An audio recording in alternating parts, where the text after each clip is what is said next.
Ako si Francis Riudique at narito ang mga napapanahong balita.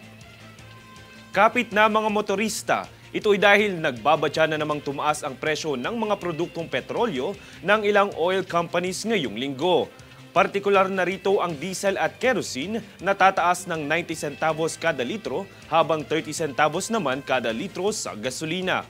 Inaasahan na magsisimula ang taas presyo sa produktong petrolyo ngayong araw ng Martes sa mga kumpanya ng langis na nakatala sa inyong TV screen.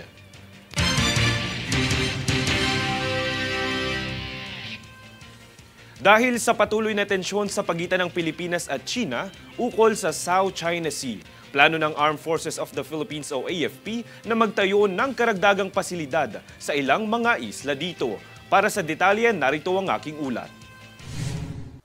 Ayon sa Armed Forces of the Philippines o AFP, mas palalawakin pa nito ang mga isla na sakop ng Pilipinas sa South China Sea. Ito ay para sa kapakinabangan ng mga tropa sa militar at dahil na rin sa patuloy na tensyon sa pag-aagawan ng nasabing teritoryo sa karagatan.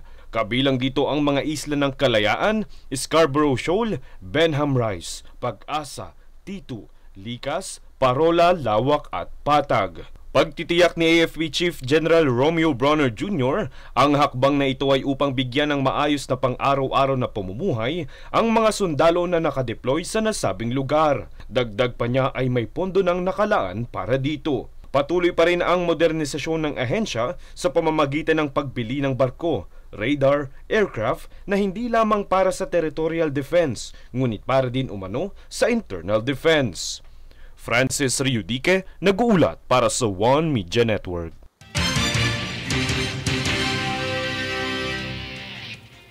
Naabot ng Metro Manila Film Festival o MFFF ang target na 1.2 billion peso total gross ticket sales ngayong taon.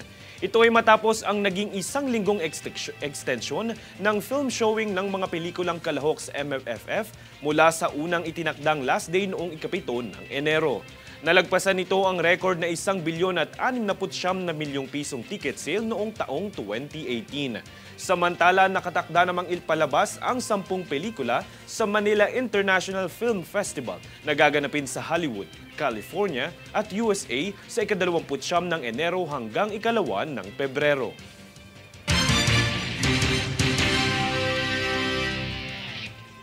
Kami ang boses ng pagbabago. Ako si Francis Riudique at ito ang News Force.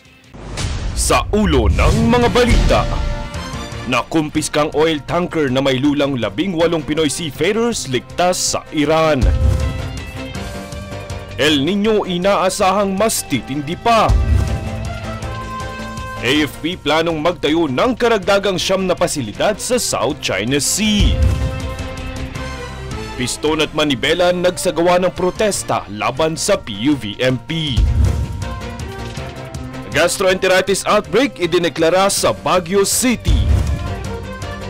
Teleserye version ng hit series na din lang ipapalabas na. Patas at pantay na balita, komprehensibong ulat para sa pulso ng masa. Ito ang News Force.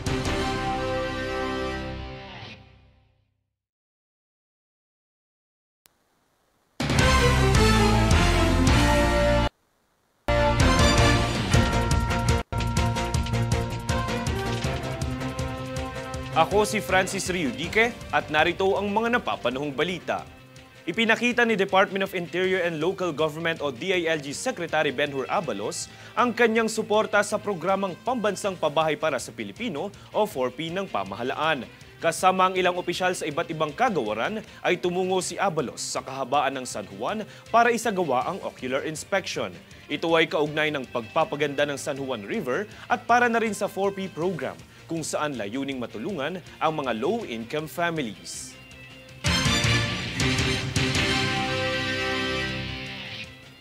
Para sa mga benepisyaryo ng Pantawid Pamilyang Pilipino Program o 4Ps, ay hinikayat ng Department of Social Welfare and Development o DSWD na malaking tulong ang education programs nito para sa kanilang pag-aaral. Yan ang balitang hatid ni Daniza Lopez.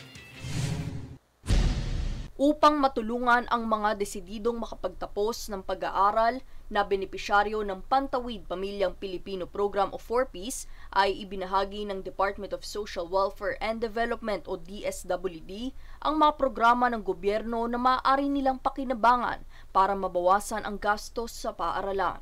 Ayon kay DSWD spokesperson at Assistant Secretary ng Strategic Communications Romel Lopez, ang mga scholarship, grant-in-aid at student loan program ng Commission on Higher Education o CHED ay layuning mabawasan ang problema sa pinansyal ng mga individual na nais mag-aral. Dagdag pa niya, ang libreng edukasyon sa mga kwalipikado ay isang hakbang din upang maibsan ang kahirapan. Kaya't hinihikayat nito ang mga benepisyaryo ng 4Ps na makipag-ugnayan sa paaralan na kanilang papasukan para sa libreng edukasyon na programa ng pamahalaan. Daniza Lopez nag-uulat para sa One Media Network.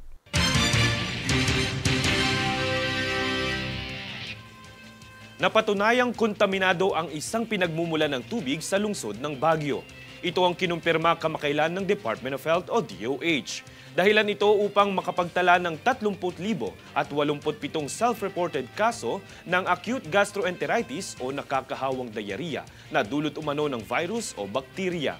Bagamat patuloy na tinututukan ito ng DOH, pinapayuhan ng ahensya ang mga residente na siguruhing ligtas ang iniinom na tubig sa pamamagitan ng pagpapakulo ng 2 minuto bago ito inumin o gamitin.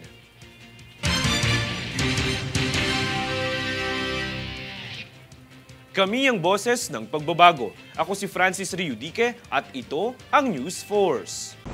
Sa ulo ng mga balita, nakumpiskang oil tanker na may lulang 18 Pinoy seafarers ligtas sa Iran.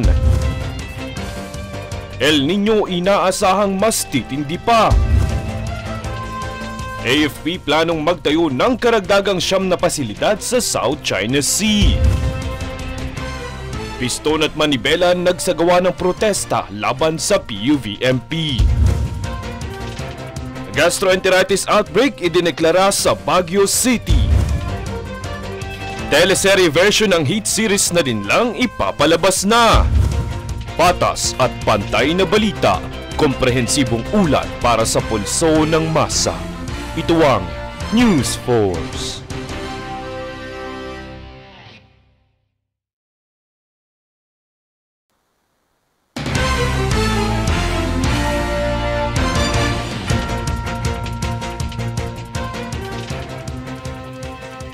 Ako si Francis Riudique at narito ang mga napapanahong balita. Pinag-uusapan na ng Department of Migrant Workers o DMW na mapauwi ang 18 Pinoy crew ng nakumpiskang oil tankers sa Gulf of Oman kamakailan. Nasa ligtas naman umanong kalagayan ang mga Pilipinong seafarers at nasa ilalim ng kustodiyan ng Iran. Target na makabalik ng ligtas sa bansa ang mga tripulante kung saan makikipagnegosasyon pa ang Department of Foreign Affairs upang mapagtagumpayan ito.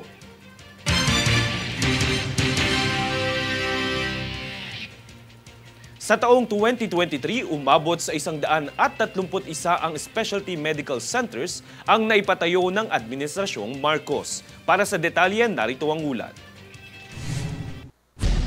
Sa isang video sa Facebook page ni Pangulong Ferdinand Bongbong Marcos Jr., kanyang inanunsyo ang pagkakaroon ng kabuang 131 specialty medical centers na naipatayo noong taong 2023. Ito ay mas mataas kung ikukumpara noong 2022 na 98 na ospital lamang. Ayon sa Pangulo, ito ay naging posible dahil sa kanyang nilagdaang Republic Act 11959 o Regional Specialty Centers Act. Sa ilalim ng nasabing batas, inuutusan nito ang Department of Health o DOH na magtakda ng mga specialty centers sa bawat rehiyon na tututukan ang iba't ibang uri ng karamdaman. Dagdag pa ng Pangulo, ito ay mas pinalawig sa 204 out of 218 na munisipalidad na ibig sabihin ay 91% ng munisipalidad ay may nakatakda ng mga doktor. Para naman sa taong 2024, nakapag-alat ng budget ang Administrasyong Marcos ng 11.12 billion pesos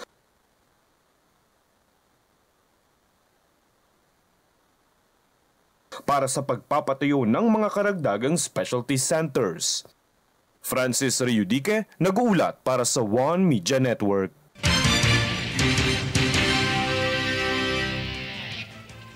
Nitong kamakailan lang ay nailigtas ng Philippine Coast Guard o PCG ang 6 na pasaherong sakay ng isang nasirang motorbangka sa kalapit na karagatan sa Kalangugan, Barangay Rizal, Socorro, Surigao del Norte. Ayon sa ulat ng PCG, ang nasabing motorbangka ay umalis sa feeder port sa Barangay Navarro, Socorro upang tumungo sa Barangay 12, Katabaan, Dapa, Surigao del Norte. Nawalan umano ng kontrol sa manibela ang motorbangka dahil sa pagkasira ng timon nito dulot ng pagbugso ng hangin at malalaking alon na kanilang nakasalubong habang bumabiyahe. Agad namang sinagip ng Coast Guard Station Bukas Grande ang 6 na pasahero at hinila ang distressed motorbangka patungong Port of Socorro, Surigao del Norte.